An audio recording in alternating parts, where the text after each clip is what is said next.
और 9 से भी कटेगी। अब अगर संख्या 8 से कट रही है तो क्या उसके लास्ट के 3 डिजिट यानी कि 7 8 वाई भाई साहब 8 से कटेंगे। 8 की डिविजिबिलिटी तो यही बोलती है। अब 8 से काटो तो आप कहोगे 8 नाम 72, 8 में से 2 गया 6, y को एज इट इज ले लो।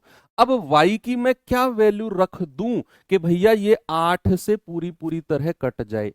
तो 8 का पहाड़ा पढ़ोगे आप कहोगे 8 8 64 होता है सर।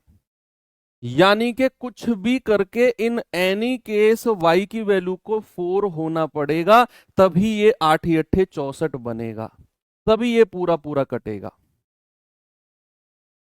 y की वैल्यू को 4 होना पड़ेगा। भाई यहाँ 6y है ना, और हम जानते हैं 8 8 64 होता है, होगा तभी ये 8 8 64 कटेगा। तो y की वैल्यू हमें मिल गई। अब y की वैल्यू मिल गई तो 9 की डिविजिबिलिटी लगा दो, बच्चे y की जगह 4 रख दो। 9 की डिविजिबिलिटी क्या होती है? अंकों का योग, सम ऑफ डिजिट। तो अंकों का योग करना जरा, 8 3 11, 11 9 20, 3 23, 23 और 6 29, 7 36, 8 44, 44 और 4 48, 48 प्लस x। अब आप मुझे बताओ 48 में मैं कौन सी संख्या जोड़ूं कि 9 से कट जाए? 9 का पहाड़ा पढ़ो 48 से बड़ा होना चाहिए, तो 9 छिक्के 54 होता है। भाई 9 पंजे 45 तो छोटा हो गया, 9 छिक्के 54, यानी कि 48 प्लस x की वैल्यू को 6 बनना पड़ेगा, तभी ये 54 बनेगा और ये 9 से कटेगा। ठीक है, तो x बराबर 6, y बराबर 4 मिल गया। आपसे क्या कह रहा है? 3x minus 2y।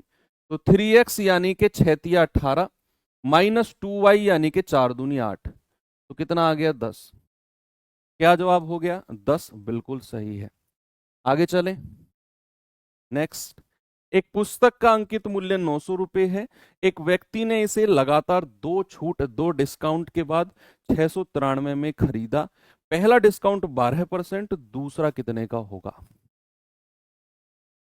बोलो भाई। अंकित मूल्य अगर 900 रुपए है, अगर पहला डिस्काउंट 12% का परसेंट में बेचा होगा, मैंने क्या बोला कि 100% में से 12% का डिस्काउंट माइनस कर दिया, तो 100 माइनस 12 88 बटा 100।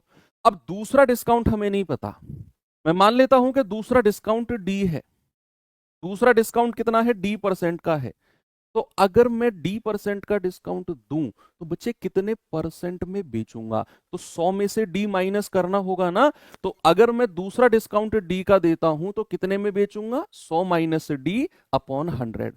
जैसे यहां 12% का था तो 100 माइनस 12 बटे 100, ऐसे ही डी परसेंट 100 माइनस डी बटे 100 बराबर 693। आपको डी की वैल्यू निकालनी है, सवाल का जवाब तो आपको मिल ही जाएगा। आप कहेंगे सर 11 से काट दो, 11 अट्ठे 88, 11 छिक्के 66, 11 तिया 33, तो 9 से जाएगा 100 बार, 9 से जाएगा 9 सत्तू 63, 100 से 100 काट दो, ये आप 100 की गुणा उधर कर दो, 8 की अंदर कर दो, तो 800 माइनस 8d बराबर 100 की गुणा उधर करेंगे, ये आ गया 700, ये उधर चला गया, ये इधर आ गया, तो 8d बराबर 100।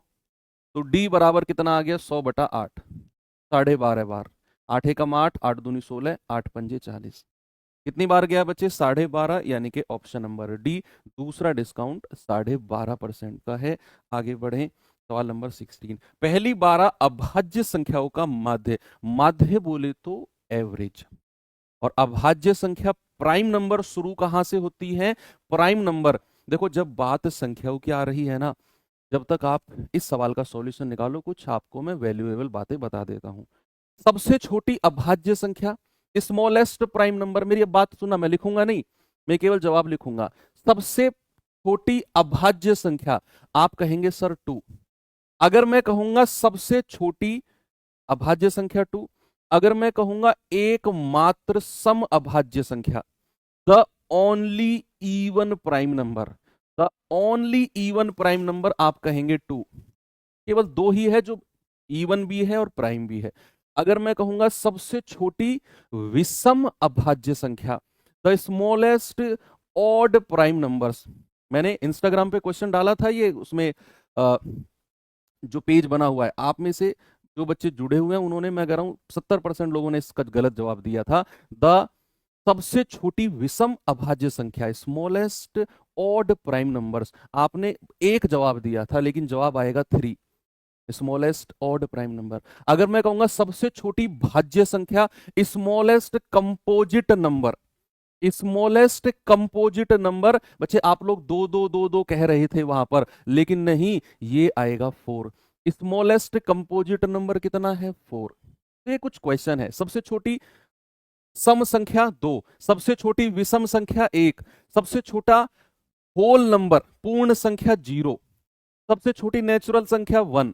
तो ये कुछ क्वेश्चन है। कह रहा 12, पहली 12 अभाज्य संख्या। तो पहली 12 अभाज्य संख्या यानी कि 2, 3, 5, 7, 11, 13, 17, 19, 23, 29, 31, 37 हो गई क्या? 1, 2, 3, 4, 5, 6, 7, 8, 9, 10, 11, 12, 12 संख्या हो गई। इनका एवरेज पूछा है तो सबको जोड़कर 12 से डिवाइड कर दो, सबको जोड़कर 12 से डिवाइड, तो सबका योग करना जरा, एवरेज में निकालूं तो सबका योग करेंगे। 3, 2, 5, 5, 10, 7, 17, 11, 28, 13, 41, 17, 58, 58 और 19, 77, 77 और 23 कितना होता है? 100, 129, 129 और 31, 160, 160 और 37 कितना होता है? 197।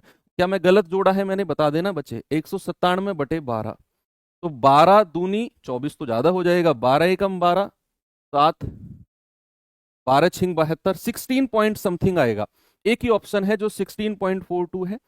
मेरी एक आदत है, जब मैं ऐसी कैलकुलेशन कर रहा होता हूं तो मेरा एक नजर ऑप्शन पे जरूर रहती है ताकि कम कैलकुलेशन करनी पड़े। तो 16.42 मेरा सही जवाब होगा। मैं आगे बढ़ सकता हूं। यस, ए और बी की तुलना में ए को काम पूरा करने में 27 घंटे ज्यादा लगते हैं।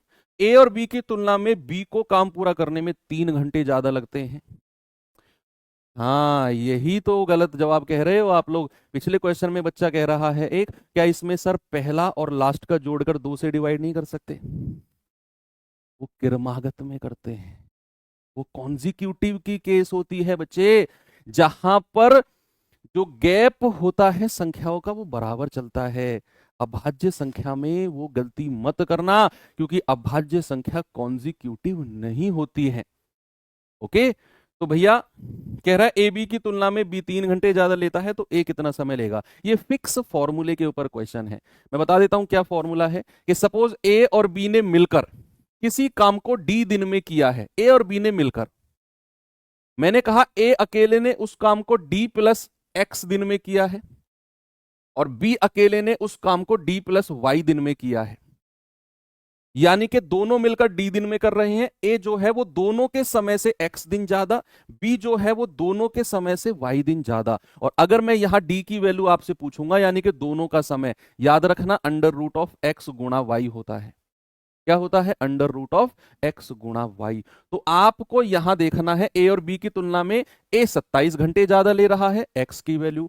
ए और बी की तुलना में बी 3 घंटे ज्यादा ले रहा है, वाई की वैल्यू। तो अगर मैं आपसे कहूं ए और बी ने कितना समय लिया है, ए और बी ने मिलके, तो आप कहेंगे 27 गुणा 3 यानी कि 81, यानी कि 9। तो ए और बी का समय कितना है? 9। आपसे कह रहा है ए अकेले का समय, तो बच्चे ए अकेले का समय कितना हो जाएगा? 27 घंटे ज्यादा। ए और बी की तुलना में ए जो है वो 27 घंटे ज्यादा लेता है, यानी कि 9 + 27 आपका जवाब आएगा। सर ए अकेला जो है वो 36 घंटे लेता है। कितना लेता है? 36 घंटे।